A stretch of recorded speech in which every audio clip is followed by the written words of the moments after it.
గౌరవించాలి అది నేర్పియాలి.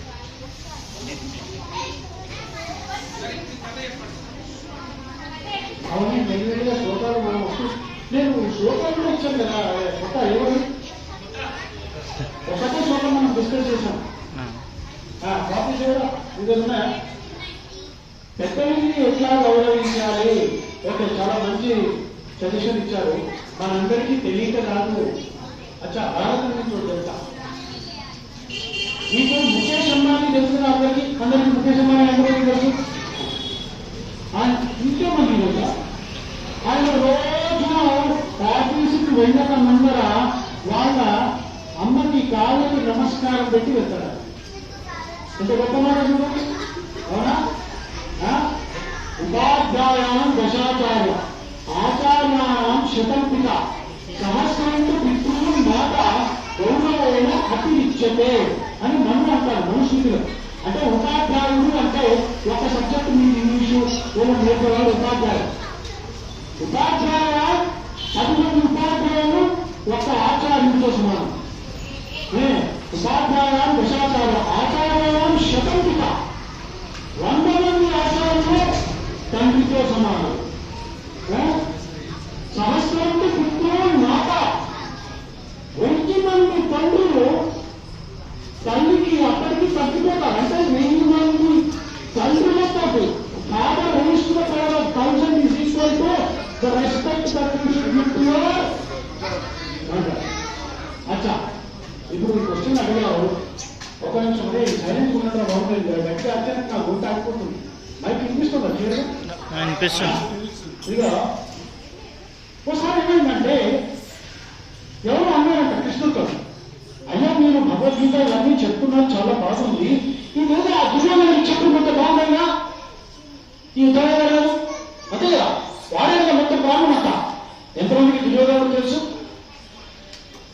క్యారెక్టర్?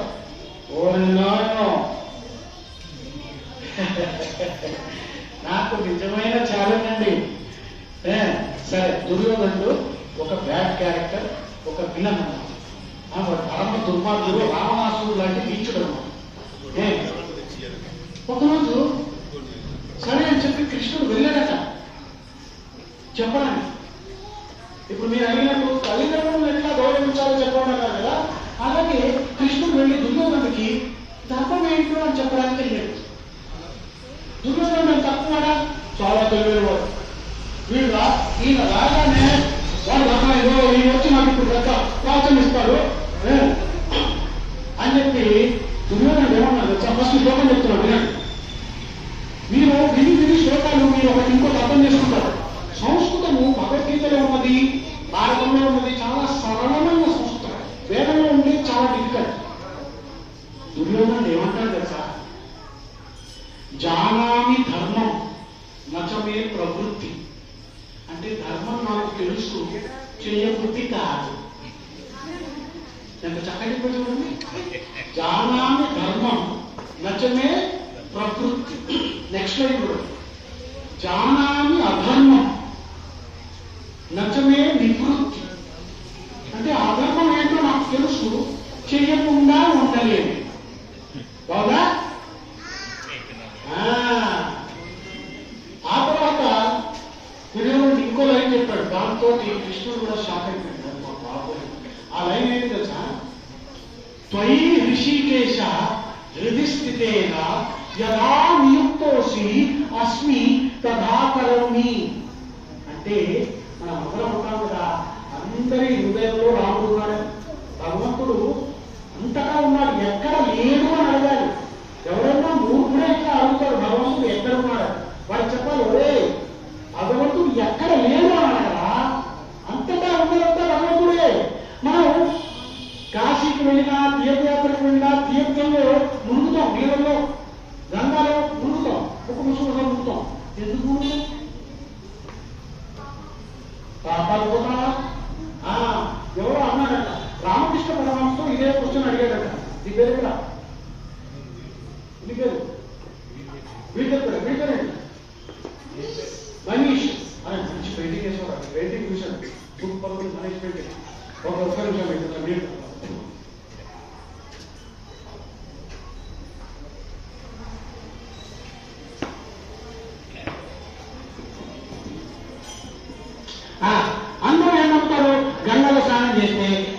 వెళ్ళి అక్కడ తీర్థ నదులు స్నానం చేస్తే పాపాలు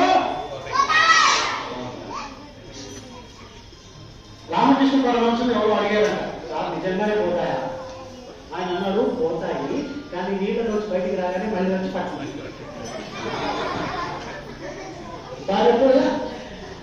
ఇలాగే శివపురాణంలో పార్వతీదేవి కూడా శివుని అడిగిందట, ఇదే క్వశ్చన్. పరమశివుడిని పార్వతీదేవి అడుగుతుంది, నిజంగా పాపాలు పోతాయా అంటే శివుడు అన్నాడు, పోతాయి, కానీ మనం పోయి ఒకసారి టెస్ట్ చేద్దాం. పార్వతీ పరమేశ్వరుడు వస్తారు భూమి మీదకి.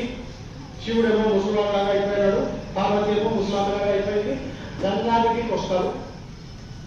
గంగా దగ్గర ఒక చిన్న గోపులాగా తయారు చేస్తారు. అందులో శివుడు పడిపోతాడు, ముసలోడు. పార్వతి ఏమో గోపు పక్కన కూర్చొని చేయించి బయట లాగడానికి ట్రై చేస్తుంది.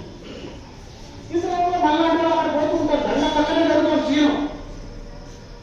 మదన్ విన్నారా కదా? మీకోసం అసలు చెప్తుంది. ఓకే, అప్పుడప్పుడు కొంచెం వెంట ప్రాణాలు వేస్తూ ఉంటారు, మీరు తట్టుకోవాలి, ఎందుకంటే పాత హ్యాబిట్స్ ఇది. ఇప్పుడు శివుడు గోపులో పడుతున్నాడు, పార్వతీదేవి ఇట్లా చేస్తూ బయటకు లాగాలి. అక్కడి నుంచి ఎంతో మంది ఎత్తుతారు, గంగ దగ్గరే కదా. ఎవరు మాట్లాడాడు, నేను హెల్ప్ చేయడానికి ట్రై చేశాను.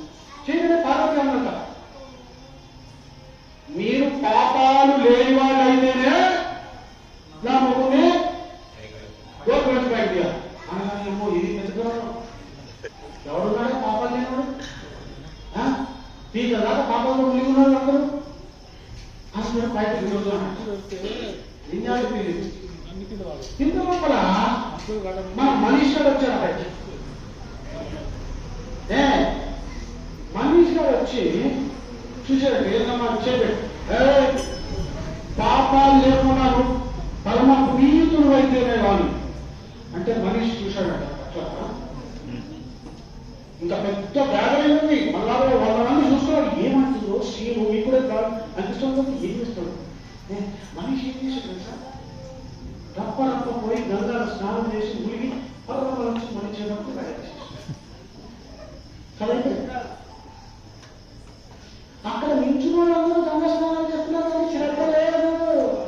గంగలో మునిగితే పాపాలు పోతాయి అన్న శ్రద్ధ లేదుగా. వీడు వెళ్ళి స్నానం చేయగానే పోతాయి అన్న నమ్మకం వాడికి ఉంది కాబట్టి వాడు వచ్చి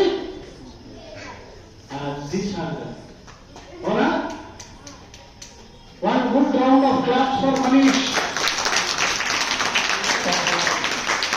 శ్రద్ధ అన్నారు, శ్రద్ధ. శ్రద్ధ అన్న వాడికి డెఫినేషన్ ఆదిశంకరాచార్య ఇచ్చాడు. గురు వేదాంత వాక్యేషు దృఢో విశ్వాస శ్రద్ధ. గురు వేదాంత వాక్యేషు దృఢో విశ్వాస శ్రద్ధ. గురువు చెప్పిన వాక్యం. గురువు ఎవరు? ఈ కాలంలో గురువులు ఎక్కడ దొరుకుతున్నారు? మంచిగా ఉంటారు, వాళ్ళు మంచి మాటలు చెప్తారు. కాళ్ళందరినీ పట్టుకోకూడదు, ఒక్క రాముడే గురువు. రాముడు లేదా కృష్ణుడు లేదా హనుమంతుడు. వేదాంతం అంటే భగవద్గీతలో ఉంటే సారమంతా వేదాంతమే. ఈ రెండింటి మీద శ్రద్ధ ఉంటే, ఈ రెండింటి మీద దృఢమైన నమ్మకం ఉంటే అది శ్రద్ధ. మళ్ళీ చెప్తున్నా వినడానికి, ఎవరైనా మీరు నోట్ చేసుకోవచ్చు. గురు వేదాంత వాక్యేషు గురో విశ్వాస శ్రద్ధ. అచ్చా, మన స్టోరీ ఇంకా ఎక్కడ అడిగా దుర్యోధనుడు. దుర్యోధనుడు లాస్ట్ టైం ఏంటి తెలుసా? అయ్యా ఫస్ట్ ఏమన్నాడు? ధర్మం నాకు తెలుసు, చేయబుద్ధి కాదు. అధర్మం నాకు తెలుసు, చేయకుండా ఉండలేదు. నువ్వు ఇంకా దానం ఏం చెప్పాడు తెలుసా? అయ్యా మీరే నా హృదయంలో కూర్చుని ఇవన్నీ నా చేత చేపిస్తున్నారు, నేనేం చేస్తున్నా?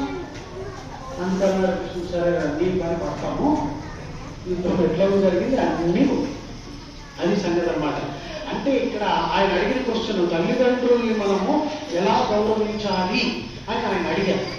మనకి తెలియదా? నీకు తెలియదా? ఏమమ్మా మీకు తెలుసా తల్లిదండ్రులను ఎలా గౌరవించాలో? మీకు తెలుసా తల్లిదండ్రులను ఎలా గౌరవించాలో? తెలుసా? తెలియదా? చెయ్యము అది కారణం.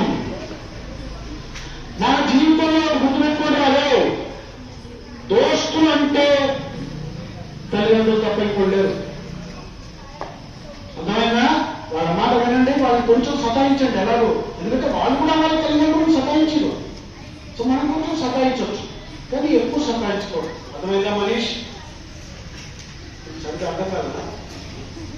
సరే, మళ్ళీ సెకండ్ మనం హనుమాన్ చాలీసా వెళ్ళిపోదామా? ఓకే.